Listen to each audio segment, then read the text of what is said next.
প্রিয় ছাত্রছাত্রী, স্বাগত জানাচ্ছি আমার ইউটিউব চ্যানেল সহজ গণিতের পাঠশালা। আমি শিক্ষক প্রসেনজিৎ বিশ্বাস। আজ দশম শ্রেণী ক্লাস 10 এর 9 নম্বর চ্যাপ্টার আছে দ্বিঘাত করণী, কোয়াড্রেটিক সার্ড। এই চ্যাপ্টারটা নিয়ে আমরা আলোচনা করব। ক্লাস 9-এ আমরা সূচক চ্যাপ্টারটা পড়েছিলাম, সেই সূচক চ্যাপ্টারের ধারণাকে আমরা এখানে কাজে লাগাবো দ্বিঘাত করণী চ্যাপ্টারে। দ্বিঘাত করণীটা কি? দ্বিঘাত করণী বলতে আমরা যেটা বোঝাবো, যদি কোন ধনাত্মক মূলদ সংখ্যা নিই। ধনাত্মক মানে কি? ধনাত্মক মানে যার ভ্যালু 0 থেকে বেশি থাকবে, যার ভ্যালু 0 থেকে বেশি থাকবে, বড় থাকবে, সেটাকে আমরা ধনাত্মক সংখ্যা বলি। এদিকে সংখ্যা রেখায় বসালে আমরা জিরো ডান দিকে যেগুলো যাবো সেগুলো ধনাত্মক সংখ্যা বলবো। যদি কোনো একটা ধনাত্মক এবং মূলদ সংখ্যা নিই। মূলদ সংখ্যা মানে কি স্যার? মূলদ সংখ্যা মানে যে সংখ্যাকে পি বাই কিউ আকারে লিখতে পারি। তাহলে আমরা এখানে লিখছি যে ধনাত্মক মূলদ সংখ্যা। এরকম যদি কোনো ধনাত্মক মূলদ সংখ্যা আমরা লিখি, লেখার পরে সেই সংখ্যাটার পাওয়ার যদি আমি হাফ করে দিই, সেই সংখ্যার পাওয়ার যদি আমি হাফ করে দিই, হাফ করে দিলে যে সংখ্যাটা পাওয়া যাবে তার থেকে সেইটা একটা ধনাত্মক অমূলদ সংখ্যা বা ঋণাত্মক একটা অমূলদ সংখ্যা কিন্তু আমরা পাবো। সেই যে ধনাত্মক বা ঋণাত্মক অমূলদ সংখ্যা পাচ্ছি তাকেই বলা হবে ওই ধনাত্মক মূলদ সংখ্যার করণী। একটা উদাহরণ দিলে ক্লিয়ার বুঝতে পারবে। ধরো একটা ধনাত্মক মূলদ সংখ্যা লিখছি, ধনাত্মক মূলদ সংখ্যা মনে করো 5 লিখছি আমি। 5 একটা ধনাত্মক সংখ্যা যেটা কিনা 0 থেকে বড়। মূলদ সংখ্যা কেন লিখছি স্যার? মূলদ সংখ্যা কেন বলছি? মূলদ সংখ্যা এই কারণেই বলছি যে 5কে আমরা পি বাই কিউ আকারে লিখতে পারি। কিরকম লিখতে পারি? 5/1 আকারে লিখলে পি বাই কিউ আকার হয়। 5 এর ভ্যালু 5/1। তাহলে যে সংখ্যাকে পি বাই কিউ আকারে লিখতে পারি মূলদ সংখ্যা বলতে পারছি আমরা। তাহলে ধনাত্মক মূলদ সংখ্যা যদি আমি একটা লিখি, যেখানে আমি 5 লিখলাম, এবং এর পাওয়ার, 5 এর পাওয়ার যদি আমি হাফ লিখি, 5 এর পাওয়ার যদি আমি হাফ লিখি, তাহলে এইরকম বোঝায় হাফ পাওয়ারটাকে আমরা রুটের মধ্যে লিখতে পারি। মানে হাফকে সিম্বলিক্যালি √5 আকারে প্রকাশ করতে কিন্তু আমরা পারি। হাফ সিম্বলিক্যালি রিপ্রেজেন্ট করতে পারি √5 আকারের। তাহলে যে সংখ্যাটা পাচ্ছি, 5-এর হাফ করলে পাওয়ার বা 5-এর রুট করলে যেটা পাচ্ছি, তাহলে √5 পাচ্ছি।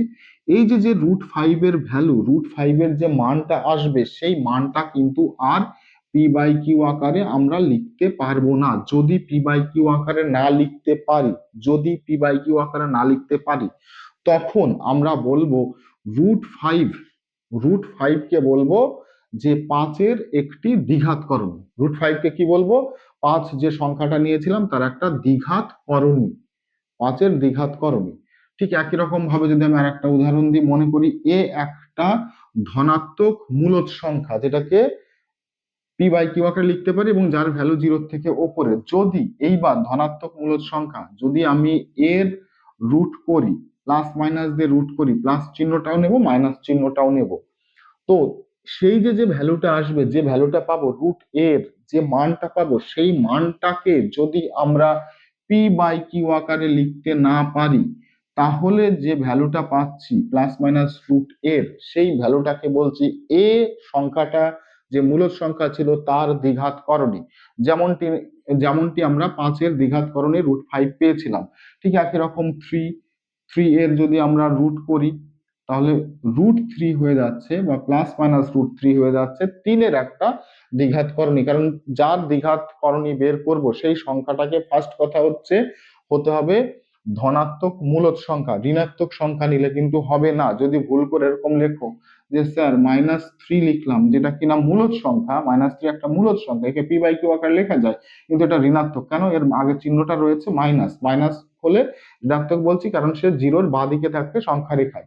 তখন যদি এর মাথায় আমরা রুট বসিয়ে দিই, অর্থাৎ পাওয়ার, রুট মানে কি? পাওয়ার হচ্ছে হাফ, যদি বসিয়ে দিই, তাহলে কিন্তু এটাকে আমরা দ্বিঘাত করণী বলতে পারবো না। কারণ রুটের মধ্যে কখনো মাইনাস ঢুকে যদি যায়, রুটের মধ্যে যদি মাইনাস ঢুকে যায়, ক্লাস 11-এ তোমরা দেখতে পাবে এই জিনিসটাকে আমরা এরকম লিখতে পারবো √3i। আই একটা সংখ্যা যেটা আই এর মান হচ্ছে √1। এটাকে একটা কমপ্লেক্স নাম্বার বা ইমাজিনারি নাম্বার বা জটিল সংখ্যা বলতে পারি। সেটা ক্লাস 11-এ পড়বো, এখানে আমাদের পড়ার বিষয় নয়। তো মাথায় রাখতে হবে যে রুটের মধ্যে যদি আমরা কখনো মাইনাস বসিয়ে দিই ভুল করেও, তাহলে সেটা আর বাস্তব সংখ্যা থাকছেই না, সেটাকে আমরা এরকম সংখ্যা রেখার উপরে আর রিপ্রেজেন্ট করতে পারবো না। বাস্তব সংখ্যা রেখার উপরে কিন্তু আমরা এটাকে কোথাও বসাতে পারবো না। তাহলে আমরা এখানে ভুল করেও রুটের মধ্যে মাইনাস বসাবো না। মাইনাস যেটা হচ্ছে সেটা রুটের বাইরে, রুটের বাইরে প্লাস মাইনাস দিয়ে আসছে। আমি যদি দেখি যে এই যে যে সংখ্যাটা বললাম স্যার যে 3, আমি একটা 5-এর উদাহরণটাই লিখি। প্রথমে যেটা লিখেছিলাম, স্যার 5 হচ্ছে একটা ধনাত্মক মূলদ সংখ্যা। তো 5 যদি ধনাত্মক মূলদ সংখ্যা হয়, তাহলে √5 কি হচ্ছে? √5 হচ্ছে একটা 5-এর দ্বিঘাত করণী। কেন? কারণ √5 এর মান যেটা বেরোবে, সেই মানের দশমিক বিস্তার যদি আমরা কখনো লেখার চেষ্টা করি, এরকম দাঁড়াবে 2.23606 এরকম আসতেই থাকবে, এর কোনো শেষ নেই, অসীম পর্যন্ত আসবে। তোমরা ক্লাস 9 এই চ্যাপ্টারটা যখন পড়াই আমি বাস্তব সংখ্যা, তখন কিন্তু এই বিষয় নিয়ে ডিটেলসে আমরা আলোচনা করে দিয়েছিলাম। দেখো, √5 এর মান যেটা আসছে 2.23606 এরকম করে আসতেই থাকবে, এর কখনো শেষ হবে না। যদি এরকম আসতেই থাকে, শেষ না হয়, তাহলে এটাকে বলছি অসীমে গিয়ে শেষ হবে। যার শেষ নেই তাকে বলছি অসীমে গিয়ে শেষ হবে।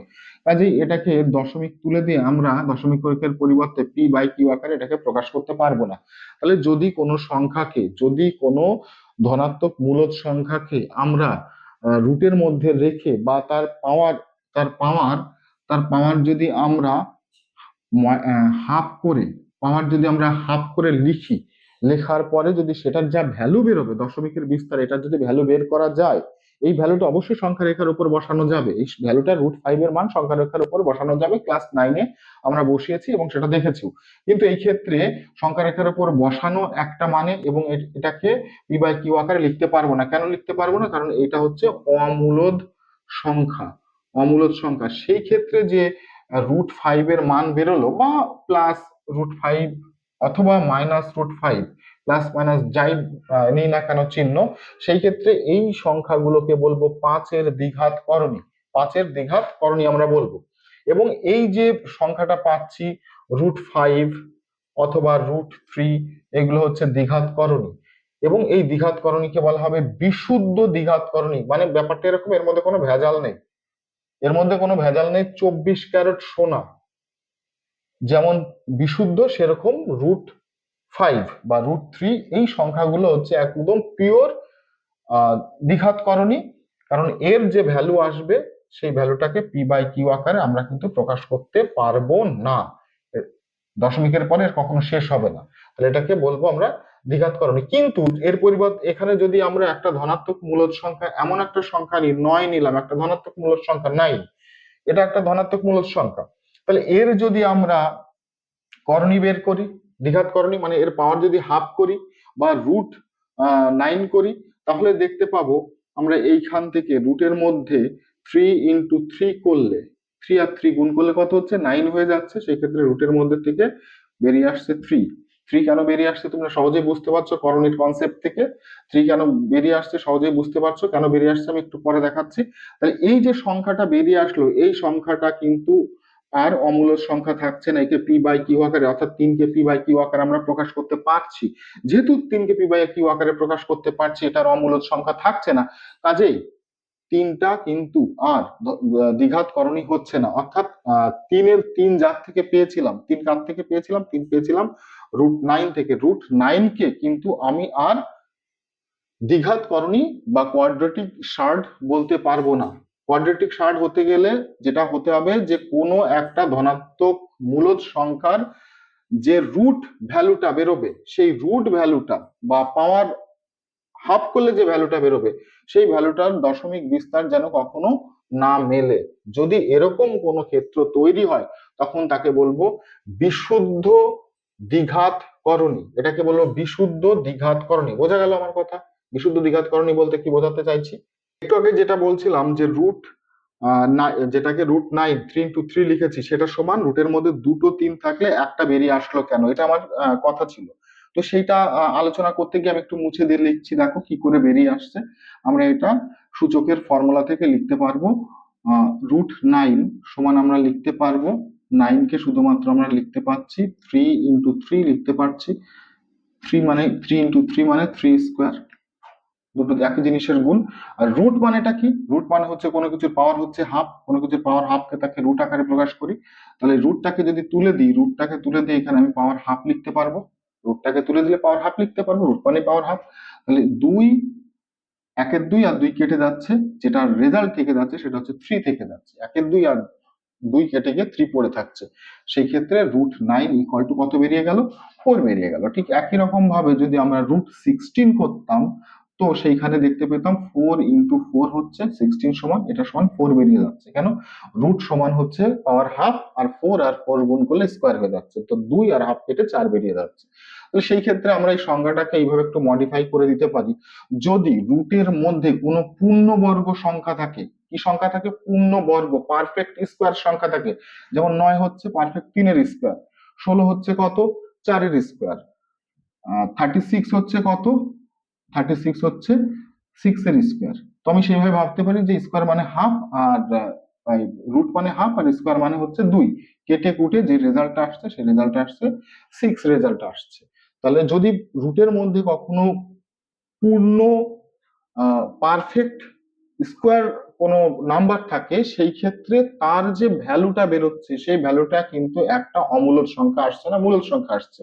সেই ক্ষেত্রে √9 বা √16 বা √36 এদেরকে, এই জাতীয় সংখ্যাকে আমরা কিন্তু দ্বিঘাত করণী আর বলতে পারছি না, এগুলোকে আমরা বলবো একটা পূর্ণ সংখ্যা। এগুলোকে আমরা একটা বলবো পূর্ণ সংখ্যা, গোটা সংখ্যা আমরা বলতে পারছি। তাহলে দ্বিঘাত করণী বিষয়টা আমি ব্যাপারটা বুঝতে পারলাম। এইবার এর বিশেষ বিশেষ কিছু টার্ম, সেই টার্ম সম্বন্ধে আমরা একটু পরিচয় করব, যাতে করে পরবর্তীতে অঙ্ক করতে গেলে আমাদের যাতে কোনো রকম অসুবিধা না হয়। যেটা শিখলাম বিশুদ্ধ দ্বিঘাত করণী বলতে, আমরা একটা উদাহরণ লিখলাম +-√a, এটা বিশুদ্ধ পিওর দ্বিঘাত করণী, যেখানে এ যেটা রুটের মধ্যে লিখেছি সেটার মান হচ্ছে ধনাত্মক মূলদ সংখ্যা। এবং উদাহরণ দিয়ে যদি আমরা একটা লিখি, এর পরিবর্তে পার্টিকুলার একটা উদাহরণ দিই, সেক্ষেত্রে লিখবো +-√5।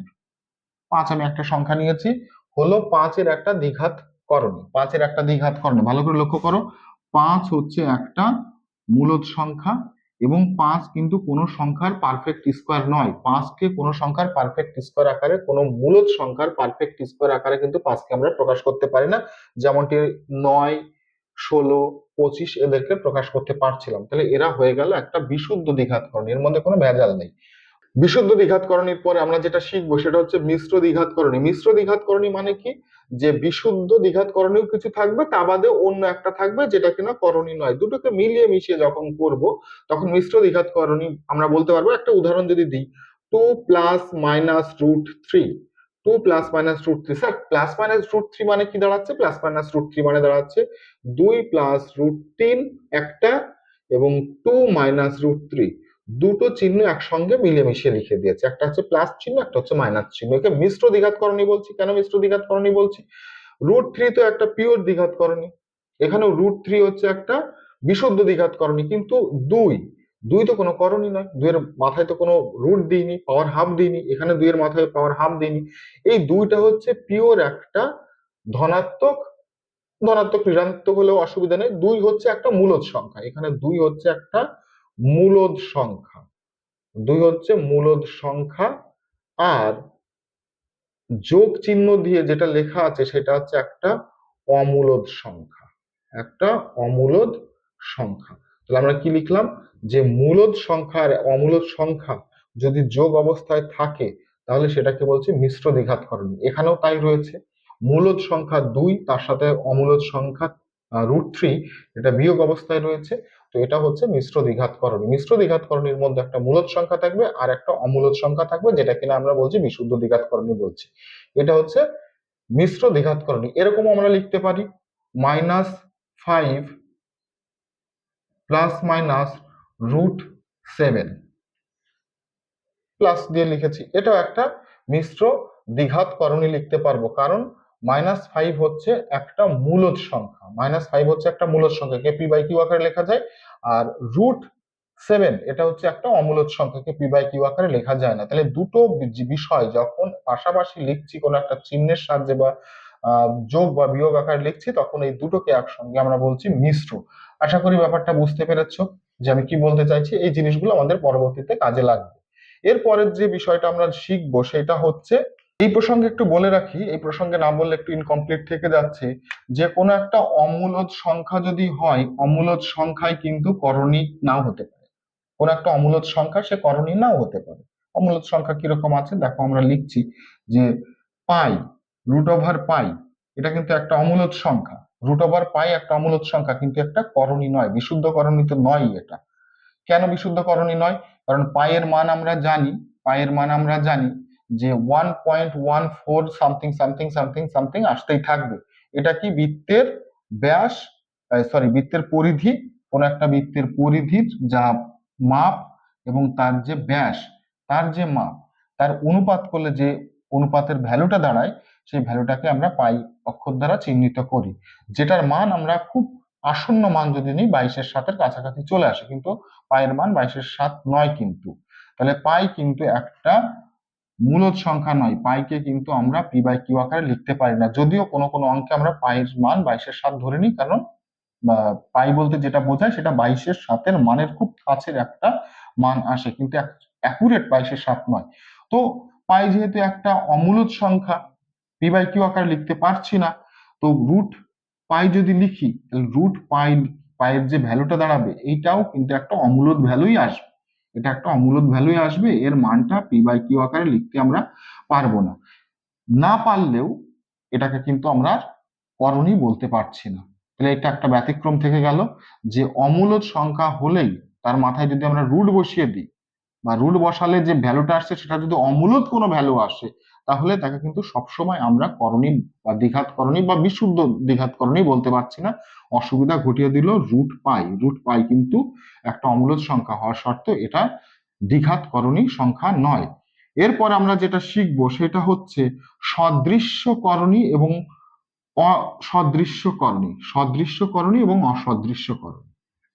আমরা এই মাত্র যেটা শিখলাম সেটা হচ্ছে মিশ্র দ্বিঘাতকরণী। মিশ্র দ্বিঘাতকরণী বলতে বোঝাচ্ছে যে একটা বিশুদ্ধ করণী আর একটা মূলদ সংখ্যা তার যোগ বিয়োগ ফল আকারে যদি লিখতে পারি সেটাকেই আমরা মিশ্র দ্বিঘাতকরণী বলছিলাম। একটা উদাহরণ দিয়েছি, এবং এটাকে জেনারেল ফর্ম আকারে যদি লিখি তাহলে লিখবো এ প্লাস মাইনাস রুট বি, যেখানে এ এবং বি দুটোই হচ্ছে মূলদ সংখ্যা। এ এবং বি হচ্ছে দুটোই মূলদ সংখ্যা, একটার মাথায় আমি রুট বসিয়েছি, একটার মাথায় রুট বসাইনি, সেক্ষেত্রে এইগুলো হয়ে যাচ্ছে মিশ্র দ্বিঘাতকরণী। এইবার যেটা আমরা শিখবো হচ্ছে সদৃশ্যকরণী। সদৃশ্যকরণী বলতে বুঝতেই পারছো, সদৃশ্য শব্দটার অর্থ হচ্ছে একই রকম দেখতে, দুটো জিনিস একই রকম দেখতে হলে তাকে আমরা সদৃশ্য বলি।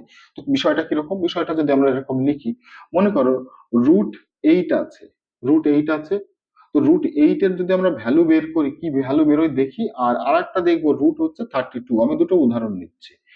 √32 যদি দুটোর ভ্যালু বের করি, ভ্যালুটা দেখি, √8 সমান আমরা লিখতে পারবো 2 × 2 × 2 লিখতে পারবো, 2 2 4 আর 2 8, গুণ করলে 2 2 4 2 8 হচ্ছে। এবার এইটাকে লিখতে পারবো, রুটের মধ্যে যদি দুটো থাকে তাহলে একটা বেরিয়ে যায়, বেরিয়ে যাওয়ার অর্থ কি স্যার? বেরিয়ে যাওয়ার অর্থ হচ্ছে এর পাওয়ার হাফ, এর পাওয়ার হাফ, হাফ হাফ যোগ করলে 1 হয়ে যাচ্ছে, যেহেতু গুণ রয়েছে।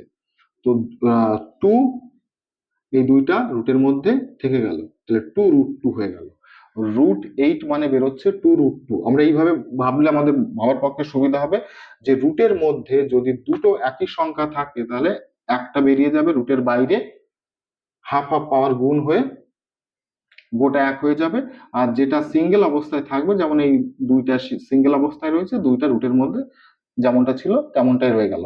32 কে আমরা কি লিখতে পারি? 32 কে ব্রেক করি, ছোট ছোট আকারে উৎপাদকে লিখি, 2 × 2 = 4, 8, 16, 32 লিখে দিলাম। তো রুটের মধ্যে আমরা একটা 2 বের করছি, রুটের মধ্যে আর একটা 2 বের করছি, দুটো দুটো মিলে বেরোচ্ছে, এই দুইটা রুটের মধ্যে সিঙ্গেল পড়ে রয়েছে, লিখে দিচ্ছি 2 2 4।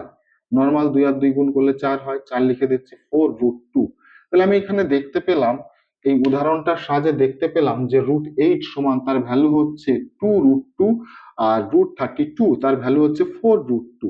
এইখানে ভালো করে লক্ষ্য করো যে বিশুদ্ধ যে করণী, সেই বিশুদ্ধ করণী এর মধ্যে শুধুমাত্র রয়েছে √2, আর এখানেও বিশুদ্ধ করণী রয়েছে √2, দুটোই বিশুদ্ধ করণী। কিন্তু এই 2 এর সঙ্গে, এই √2 এর সঙ্গে 2 গুণ অবস্থায় আছে, গুণিতক অবস্থায় আছে, আবার এই রুটের সঙ্গে 4 গুণিতক অবস্থায় আছে, দুটো একই রকম জিনিস, দুটো একই রকম জিনিস, সেই জন্য এদেরকে বলবো সদৃশ্য করণী। একই রকম জিনিস, শুধুমাত্র এদের প্রথমটার গুণিতক, প্রথম যে √2 তার গুণিতক হচ্ছে 2, পরের যে উদাহরণটা নিয়েছি যেটা কিনা √32, তার √2 এর গুণিতক হচ্ছে 4। আমি যদি বোঝার সুবিধার জন্য √2 সমান যদি আমি এক্স ধরি, √2 সমান যদি এক্স ধরি, তাহলে প্রথমটা থেকে কি কত পাচ্ছি? প্রথমটা থেকে পাচ্ছি 2, তার সাথে এক্স গুণ অবস্থায় আছে 2x, আর পরেরটা থেকে পাচ্ছি 4, তার সঙ্গে এক্স গুণ অবস্থায় আছে, কারণ √2 সমান এক্স ধরেছি 4x। দেখো এখানে 4টে এক্স আর এখানে 2টো এক্স, একই জাতীয় জিনিস। এটাও এক্স, এটা 2টো এক্স, মানে এক্স এর সাথে 2 গুণ আকারে আছে, আর এখানে এক্স এর সাথে 4 গুণ অবস্থায় আছে, দুটো একই জিনিস, সেজন্য একে বলছি সদৃশ্যকরণী। কি বললাম? সদৃশ্যকরণী। তাহলে এর সঙ্গে সঙ্গে আরেকটা যে উদাহরণ থাকবে বা থাকা উচিত, সেটা হচ্ছে অসদৃশ্যকরণী। সদৃশ্যকরণী নয়, যেটা অসদৃশ্যকরণী।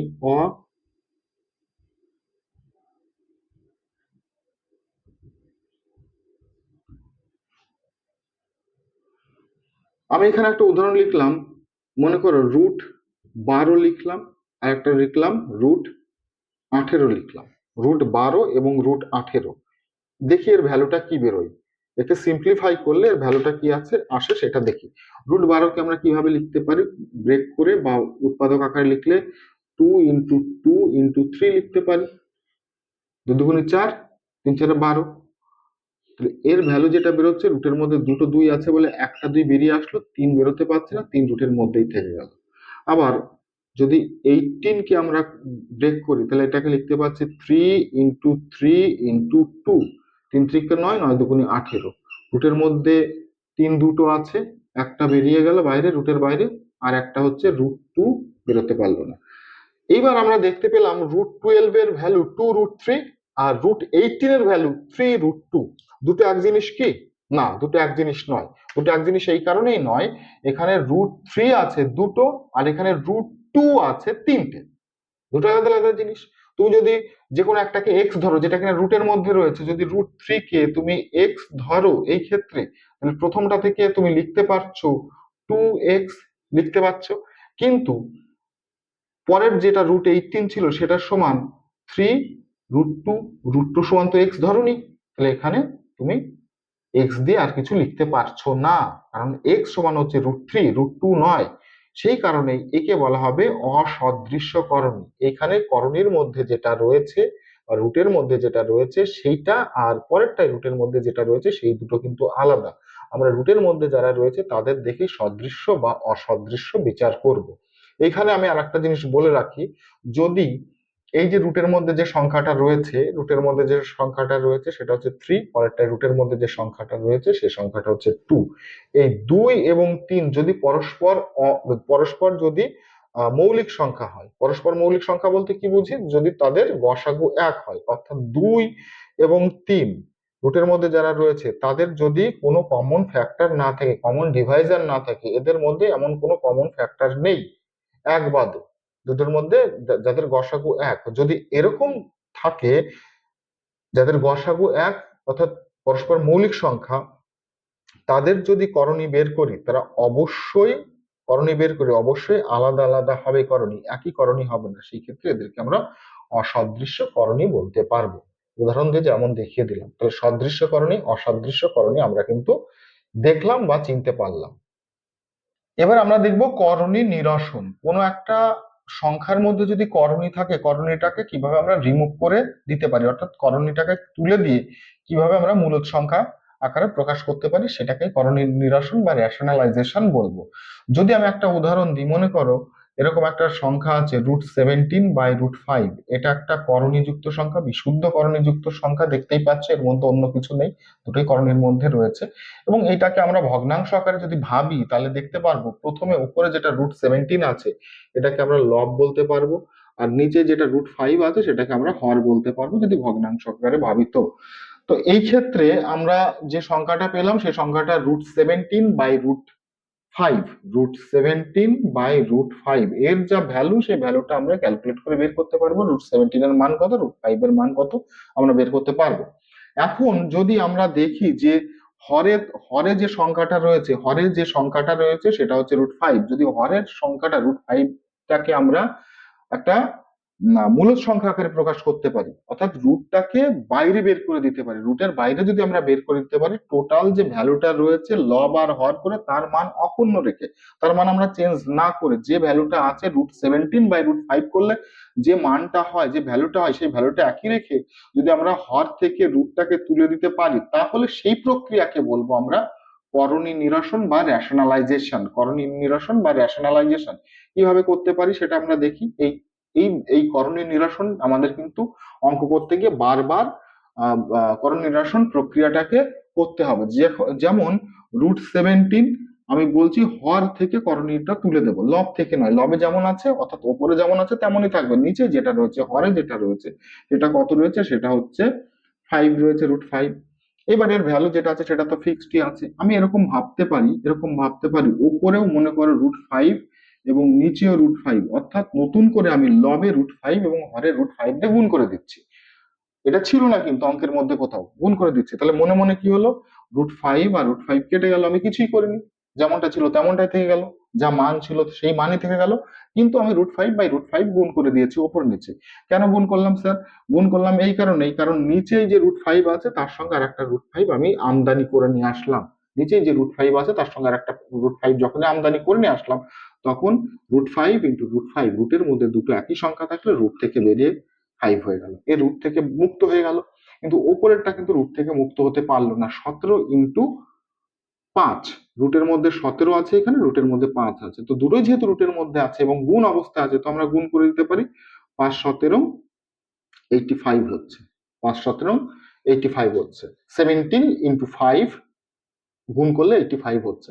তাহলে আমরা দেখতে পাচ্ছি যে এই যে যে ভ্যালুটা ছিল √17/√5, সেইটার ভ্যালু যা, অর্থাৎ এর মূল্য যা, ঠিক তার মূল্য √85/√5 করলে যা হয় তাই হবে। কিন্তু আমরা দেখতে পেলাম যে হরে আর রুটের মধ্যে হরের যে সংখ্যাটা, সেটা সেই সংখ্যাটা কিন্তু আর রুটের মধ্যে থাকলো না, রুট থেকে বেরিয়ে গেল। অর্থাৎ রুটের মধ্যে থাকাকে যদি আমরা করণী বলি, করণীটা নিরসন হয়ে গেল। নিরসন মানে রিমুভ হয়ে গেল, করণীটাকে আমরা রিমুভ করে দিলাম। এখানে যে ফ্যাক্টরটা গুণ করেছি, এখানে যে ফ্যাক্টরটা গুণ করে আমরা এটাকে তাড়িয়ে দিয়েছি, সেটা দেখতে হবে হরে যা আছে সেই একই সংখ্যা আমরা নিচে কিন্তু গুণ করে দিয়েছি। তাহলে এখানে করণী নিরসন করলাম, এই পদ্ধতিকে করণী নিরসন বলছি। আর যা গুণ করলাম, গুণ করার ফলে হর থেকে করণীটা বেরিয়ে চলে গেল, সেই যে √5, এটাকে বলা হবে করণী নিরাসক উৎপাদক, রেশনালাইজেশন ফ্যাক্টর। রেশনালাইজিং ফ্যাক্টর আমরা বলবো, রেশনালাইজিং ফ্যাক্টর। কোনটা রেশনালাইজিং ফ্যাক্টর? √5। তাহলে এটাকে বলা হবে করণী নিরসক উৎপাদক। উৎপাদক কেন স্যার? গুণ করেছি, কোনো সংখ্যায় গুণ করলে সেই যে সংখ্যাটা পাওয়া যায় সেটাকে আমরা উৎপাদক বলি, তাহলে এটাকে বলা হবে রেশনালাইজিং ফ্যাক্টর বা করণী নিরসক উৎপাদক হচ্ছে √5। এরকম যে কটা অঙ্ক দেওয়া থাকবে বিভিন্ন ক্ষেত্রে, সেই ক্ষেত্রে আমরা কিন্তু করণী নিরসক উৎপাদক বের করতে পারবো, তার দ্বারা করণী নিরসন করতে পারবো, অর্থাৎ রেশনালাইজেশন করতে পারবো আমরা। আমাদের এটা চলে গেল, এই ব্যাপারটা আমরা আশা করি বুঝতে পারলাম। আর একটা ছোট্ট ধারণা আছে, সেই ধারণাটা ক্লিয়ার করে দিতে পারলে দ্বিঘাতকরণের যে সমস্ত টার্মিনোলজি বা যে সমস্ত টার্ম আছে যেগুলো অঙ্ক করতে গিয়ে আমাদের বিভিন্ন সময় কাজে লাগবে, সেগুলো কিন্তু আমরা শিখে ফেলতে পারবো এবং অঙ্কগুলো সহজেই করতে পারবো। মাধ্যমিক পরীক্ষায় 2026-এ একটা অঙ্ক দিয়েছিল, ছোট্ট একটা কনসেপচুয়াল অঙ্ক করণী থেকে, সেই অঙ্কটা আমরা এবার এর পরবর্তীতে দেখবো। দেখো, অঙ্ক করতে গেলে তোমরা যদি থিওরি ক্লাসটা ভালো করে দেখো বা ভালো করে বোঝো, তাহলে পরবর্তী যে অঙ্কগুলো করবে, অঙ্কগুলো করতে গেলে তোমাদের ধারণাটা ক্লিয়ার হবে, কোন অঙ্কই তোমাদের আটকাবে না, সেক্ষেত্রে বুঝতে সুবিধা হবে। ফলে এখানে কোনো শর্টকাট মেথড বা শর্টকাট কোনো সিস্টেম নেই, বোঝার ক্ষেত্রে তো অন্তত থাকার কথাও নাই। যতটা বিস্তারিত ভাবে বোঝা যায় তার মধ্যে বিস্তারিত ভাবে বোঝানোর চেষ্টা করছি, কিছু কিছু জিনিস অলরেডি আমি বাদও দিয়ে দিয়েছি। তো এই হয়ে গেল আমাদের করণী নিরাসক উৎপাদক বা করণী নিরসন, এই পদ্ধতি যাকে বলছি করণী নিরসন। এবার আমরা দেখব অন্য একটা জিনিস। এবার আমরা দেখবো যে লাস্টের যেটা আছে সেটা হচ্ছে অনুবন্ধী বা পূরক করণী। অনুবন্ধী বা পূরক করণী, অনুবন্ধী করণী বা পূরক করণী বলতে পারবো, যাকে ইংরেজিতে বলা হবে কনজুগেট শার্ট। কনজুগেট শার্ট বা অনুবন্ধী করণী বলতে কি বোঝায় সেটা আমরা দেখি। যদি কোনো মিশ্র দ্বিঘাত করণী বলতে বোঝা যাচ্ছে, মনে করো 2, যে উদাহরণটা লিখেছিলাম, +√3, একটা নিচ্ছি 2 +√3, এটা হচ্ছে একটা মিশ্র দ্বিঘাত করণী লিখলাম। এই মিশ্র দ্বিঘাত করণীর সঙ্গে যদি আমি এমন কোনো আর একটা উৎপাদক গুণ করি, এমন কোনো যদি একটা উৎপাদক গুণ করি, যে উৎপাদক গুণ করলে এই যে ভ্যালুটা আসবে সেই ভ্যালুটার মধ্যে আর করণী থাকবে না, যদি কোনো উৎপাদক গুণ করি, গুণ করার পরে গুণ ফলটা একটা মূলদ সংখ্যা আসবে। গুণ ফলটা কি আসবে? কিছু একটা গুণ করব, গুণ করলে যে রেজাল্টটা আসবে সেই রেজাল্টটা মূলদ সংখ্যা আসবে। হলো, কিছু একটা গুণ করব। আবার একই সঙ্গে এই যে যে মিশ্র করণীটা ছিল, মিশ্র দ্বিঘাত করণী ছিল, তার সঙ্গে কিছু একটা গুণ করলাম। ঠিক একই জিনিস যেটা গুণ করলাম সেটা যদি আমি যোগ করি, সেটা যদি যোগ করি, যোগফলও যদি একটা মূলদ সংখ্যা আসে, দুটো জিনিস হতে হবে। গুণ ফলটা মূলদ সংখ্যা আসবে এবং সেই একই জিনিস যদি আমি যোগ করি, যোগফলটাও যদি মূলদ সংখ্যা আসে, তাহলে যে জিনিসটা আমি এখানে জিজ্ঞাসা চিহ্নের জায়গায় লিখবো বা লিখলে পরে এই দুটো জিনিস মূলদ সংখ্যা আসবে, সেই জিনিসটাকে, সেই জিজ্ঞাসা চিহ্নের যে ভ্যালুটা আমি লিখবো, সেই ভ্যালুটাকে বলবো অনুবন্ধী করণী বা পূরক করণী বা কনজুগেট সার্ট। এর নাম বলবো অনুবন্ধী করণী বা কনজুগেট সার্ট। কিছু একটা গুণ করব, গুণ করলে গুণফলটা মূলদ সংখ্যা আসবে, যোগ করলে যোগফলটা মূলদ সংখ্যা আসবে, এটা হতে হবে। তাহলে আমরা যদি এখানে এই উদাহরণ থেকে বলি যে জিজ্ঞাসা চিহ্নের জায়গায় স্যার কি বসালে বা কি লিখলে এরকম ঘটনাটা ঘটবে, দেখো এটা খুবই সোজা ব্যাপার। আমি এটা ডান দিকেরটা ফার্স্টে মুছে দিই। তাহলে এখানে কিছু একটা লিখবো, উৎপাদক, কিছু গুণ করা মানে উৎপাদক, সেই উৎপাদককে বলা হবে অনুবন্ধীকরণী। কার অনুবন্ধীকরণী? 2 + √3 অনুবন্ধীকরণী। এইখানে যে গুণফল আকারে লিখছি সেটাকে বলবো, অথবা যোগফল আকারে লিখবো সেটাকে বলবো, দুটোই যেহেতু এক। এখানে দেখো আমি একটা ফর্মুলার অ্যাপ্লাই করব। ফর্মুলা অ্যাপ্লাই করতে গিয়ে যেটা আমরা দেখবো, a² - b² ফর্মুলাটা এখানে আমরা অ্যাপ্লাই করব। অ্যাপ্লাই কেন করব সেটা খুব সোজা, যে অ্যাপ্লাই করতে গেলে যদি কোনো একটা করণী থাকে, কোনো একটা করণীর সংখ্যা রয়েছে, দ্বিঘাত করণী, মনে করো √5 রয়েছে একটা করণী, তার মাথায় যদি আমি পাওয়ার হাফ স্কোয়ার করে দিই, তার মাথায় যদি স্কোয়ার করে দিই, √5 তার স্কোয়ার করে দিচ্ছি। √5 এর স্কোয়ার করলে কি হচ্ছে স্যার? √5 এর স্কোয়ার করলে √5 × √5 হয়ে যাচ্ছে, অর্থাৎ রুট আর স্কোয়ার কেটে গিয়ে একটা সংখ্যা পাচ্ছে, যেটা শুধুমাত্র 5 পাচ্ছে, যেটা মূলদ সংখ্যা। রুট আর 5 কেটে যাচ্ছে, কেন কাটছে একটু আগে দেখিয়েছিলাম। রুট মানে হচ্ছে পাওয়ার হাফ, আর হচ্ছে 2 মানে হচ্ছে 2। এটাকে এইভাবে লিখতে পারি, √5 তার স্কোয়ার। আর একবার দেখাচ্ছি, √5 মানে 5 এর পাওয়ার হচ্ছে হাফ, আর এইখানে 2 আছে, স্কোয়ার মানে 2, হাফ আর 2 কেটে গেল, কেটে গিয়ে 5 হচ্ছে, যেটার মধ্যে কিনা আর রুট থাকছে না।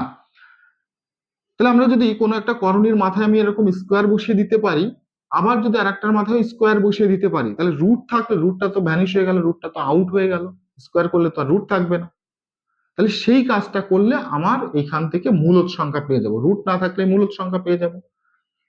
সেটাকে লিখতে গেলে a² - b² সমান আমরা জানি a+b × a-b, ফর্মুলাটা আমাদের কাজে লাগবে, ফর্মুলাটা আমরা দেখবো, কারণ a² - b², যদি এর মাথায় রুট থাকে তার স্কোয়ার করে দেবো, বির মাথায় রুট থাকলে তার স্কোয়ার করে দেবো, স্কোয়ার করলে রুট হাওয়া আউট হয়ে যাবে। তাহলে এটাকে ফর্মুলায় পড়বে a+b × a-b। তাহলে দেখো এইখানে আমরা যেটা লিখলাম, উদাহরণস্বরূপ যেটা লিখলাম, সেটাকে যদি আমরা এরকম করি, যে জিজ্ঞাসা চিহ্নের জায়গায় যদি আমরা এরকম লিখি √3, এটা লিখেছিলাম, জিজ্ঞাসা চিহ্নের জায়গায় যদি এবার আমি লিখি কিছু, তাহলে দেখতে পাবো এইখানে এটাকে বলছি a+b, এটাকে কি বলছি, দুইটাকে a বলছি আর √3টাকে b বলছি। তাহলে এখানে লিখবো a-b, কি বলছি, a-b লিখতে পারলাম। লিখলে পরে যে রেজাল্টটা আসলো ফর্মুলায় ফেলার জন্য, a+b × a-b করলে, তাহলে ফর্মুলাটা আসলো a² - b²। বুঝতে পারছো? a² - b², কিছু একটা গুণ করেছে জিজ্ঞাসা চিহ্নের জায়গায়, ব্ল্যাক কালি দিয়ে কিছু একটা গুণ করে দিয়েছি। আমার ডান দিকে লিখছি, 2 এর স্কোয়ার সমান হচ্ছে 4, রুট আর 3 স্কোয়ার কেটে গেল, কেটে গিয়ে এখানে হয়ে যাচ্ছে 3, 4 এর থেকে 3 বাদ দিলে 1, 1 হচ্ছে একটা মূলদ সংখ্যা, একে p/q আকারে লেখা যাচ্ছে, p/q আকারে লেখা যাচ্ছে। ঠিক একই রকম ভাবে যেটা আমরা দেখলাম, এটা তো গুণ করলাম, পরে আর একটা শর্ত ছিল, আর একটা শর্ত কি ছিল, যে এর সাথে কিছু একটা যোগও করতে হবে, একই জিনিস যোগ করতে হবে। তুমি যদি যোগ করে দাও 2 - √3, যদি যোগ করে দাও, যোগ করে দিলে যেটা দাঁড়াচ্ছে +√3 - √3, কেটে গেল, কেটে গিয়ে 2 আর 2 যোগ করলে এখানে হয়ে যাচ্ছে 4, 4 নিজেও একটা মূলদ সংখ্যা। তাহলে দেখতে পাচ্ছি যে আমি 2 - √3 গুণ করলে বা উৎপাদক করলে সেটা গুণফলটা রুট মুক্ত হয়ে যাচ্ছে, মানে মূলদ সংখ্যা পেয়ে যাচ্ছি।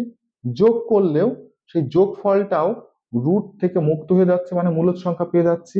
কাজেই এই যে এই ক্ষেত্রে 2 - √3 কে 2 + √3 এর অনুবন্ধীকরণী বলতে পারবো। কি বলতে পারবো? অনুবন্ধীকরণী। কি অনুবন্ধীকরণী? 2 - √3 অনুবন্ধীকরণী। কার অনুবন্ধীকরণী? 2 + √3। উল্টোটাও সঠিক, উল্টোটাও সঠিক। যদি এরকম থাকতো, 2 - √3 থাকতো, দিয়ে যদি বলতো এর অনুবন্ধীকরণীটা বের করো, তাহলে এর অনুবন্ধীকরণী বের করতে গেলে 2 + √3 হতো, 2 + √3 হতো। এর অনুবন্ধীকরণে যদি এইটা হয়, তাহলে এইটার অনুবন্ধীকরণ এইটা হবে। খুব সোজা ব্যাপার। তাহলে আমরা অনুবন্ধীকরণটা দেখলাম। আর একটা উদাহরণ দিয়ে আমরা ব্যাপারটাকে বুঝবো এবং এটা এই জায়গায় স্টপ করে দেবো। এই ধরনের একটা অঙ্ক কিন্তু 2026-এ পরীক্ষা দিয়েছিল, এক্স্যাক্টলি অঙ্কটা দিয়েছিল, দেয়নি। এই ধরনের একটা অঙ্ক দিয়েছিল যেটার দুটোর মাথায় রুট ছিল। আমি এটাকে একটু করার চেষ্টা করছি। বলছে এই যে সংখ্যাটা লিখেছে মিশ্র একটা দ্বিঘাতকরণী, এর অনুবন্ধীকরণী কে?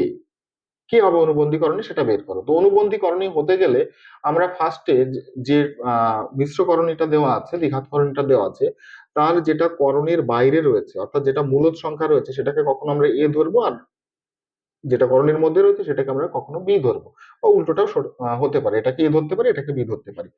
আমার কাজ হবে যে যে সংখ্যাটা দেওয়া আছে এখানে মিশ্র আকারে, সেই সংখ্যাটাকে কাজে লাগিয়ে a+b × a-b মতো করে ফর্মুলায় আমরা লিখবো। অর্থাৎ এইটাকে হয় a+b ভাববো অথবা a-b ভাববো, আর পরে যেটা গুণ করব সেটা a+b হবে বা a-b হবে। এটাকে যদি আমরা এই এই যে -√a, এটাকে যদি আমি a মনে করি, আর এইটাকে √3, এটাকে যদি আমি b মনে করি, তাহলে দেখতেই পাচ্ছ যে a সমান আমি মনে করছি -5, আর b সমান আমি মনে করছি √3। তাহলে কি পেলাম? a+b পেলাম এখানে। তার সঙ্গে আমি কত গুণ করব? a-b গুণ করব। তাহলে a-b বলতে যেটা বোঝাচ্ছে, a মানে কত? a মানে হচ্ছে -5, b মানে কত? √3। তাহলে এখানে যে ভ্যালুটা দাঁড়াবে সেই ভ্যালুটা হচ্ছে, এই ভ্যালুটা আগে লিখে নিই, -5 -√3, -5 যেটা ডান দিকে ছিল সেটা প্রথমে ছিল, সেটা লিখি 5 +√3, এটা প্রথমে ছিল। তাহলে ফর্মুলা আকারে যদি আমরা লিখি তাহলে দেখতে পাবো যে -5 কে আমরা a ধরেছি, a+b × a-b হলো, ফর্মুলাটা পড়ে গেল। যখনই ফর্মুলাটা পড়লো সেটা সমান লিখতে পারছি যে a² - b² লিখতে পাচ্ছি, a² - b² লিখতে পারলে, -5 করলে হচ্ছে 25, আর √3 করলে হচ্ছে 3, রেজাল্ট আসলো 22। তো গুণ করলাম, গুণ করলে যে সংখ্যাটা পেলাম সে সংখ্যাটাকে আমরা মূল সংখ্যা বলতে পারছি, কারণ এর মধ্যে কোনো রুট নেই। তো একই রকম ভাবে আমাকে যোগ করতে হবে √3 যেটা দেওয়া ছিল, তার সাথে যেটাকে গুণ করেছি সেটা যদি আমি যোগ করলে যেটা পাচ্ছি √5 - √3, যোগ করে দিলে দেখো দেখতে পাচ্ছি এখানে +√3 -√3 কেটে গেল, এখানে -5, এখানে -5 হয়ে গেল -10। এটাও রুট মুক্ত অবস্থায় হয়ে গেল। যখনই রুট মুক্ত অবস্থায় হয়ে গেল তাহলে বলতে পারছি যে -5 -√3 এই সংখ্যাটা হয়ে যাচ্ছে যে অঙ্কটা দেওয়া ছিল তার একটা অনুবন্ধীকরণ। তো অনুবন্ধীকরণ হতে গেলে যেটা আমি বারবার বলছি যে a+b × a-b এর ফর্মুলার মতো করে আমাকে কিন্তু সাজিয়ে লিখতে হবে। সাজিয়ে লেখার পরে কিন্তু আমরা এখান থেকে বের করতে পারবো। দেখবো যে গুণ করব কোন একটা অনুবন্ধীকরণী যেটাকে আমরা মিশ্র দ্বিঘাতকরণী বলছি, এবং সেটাকে যোগ করব। যোগফল গুণফল যেন উভয়ই মূলদ সংখ্যা চলে আসে। এই হচ্ছে আমাদের ওভারঅল আজকে কনসেপ্ট ছিল, সেই কনসেপ্ট আমরা আলোচনা করে দিয়েছি। পরবর্তীতে 9.1, 9.2, 9.3 এর অঙ্কগুলো করব, করে এই চ্যাপ্টারটা আমরা শেষ করব। খুব সোজা একটা চ্যাপ্টার, মাধ্যমিকে এখান থেকে অল্প সংখ্যক অঙ্ক আসে, 3 নম্বরের অঙ্ক আসে, শর্টেও কিছু একটা থাকতে পারে। চাকরির পরীক্ষার্থে শর্টের কিছু অঙ্ক আমরা দেখতে পাবো কম্পিটিটিভ এক্সামের জন্য। তাহলে এইটা গেল আজকের মতো চ্যাপ্টার। পরবর্তীতে আমরা অনুশীলনীর অঙ্ক করব।